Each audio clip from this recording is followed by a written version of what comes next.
Leafer! Hi, Leafer! Hello po. Ha, wow!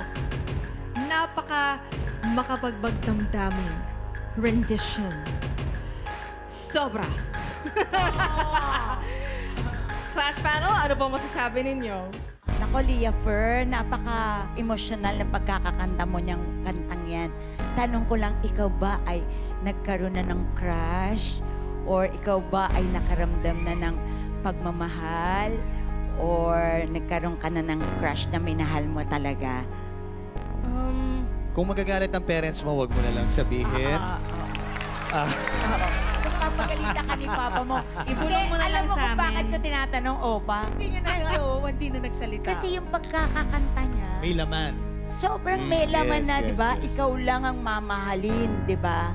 Ramdam na ramdam ko na siya lang ang mamahalin niya kung sino man yun. So, kaya tinatanong ko, di ba? Ang baby-baby pa niya. So, sa pagkakaawit niya, kumbaga sa isang actress, napakagaling niyang umarte. Di ba?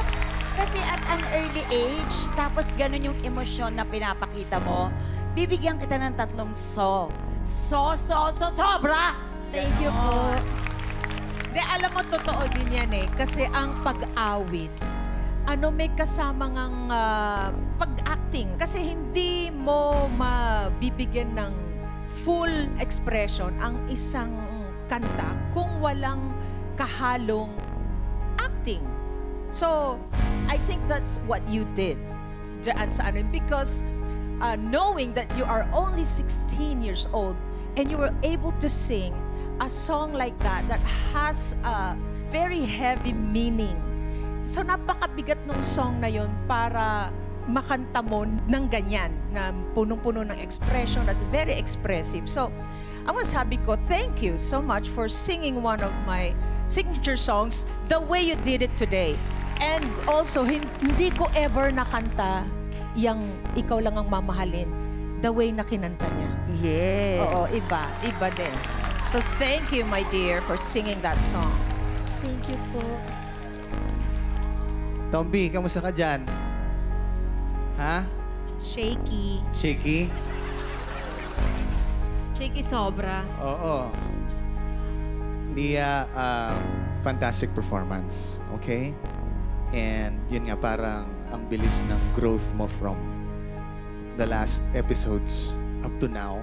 And nakinig ka sa amin na wag masyado gumalaw.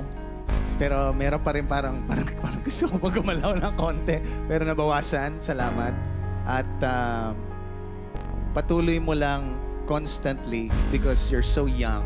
Ang dami mo pang matututunan sa lahat. Whether sa amin or sa fellow clashers mo, sa mga natalo kay Ate Julie, ang dami mong matutunan. Soak it all in.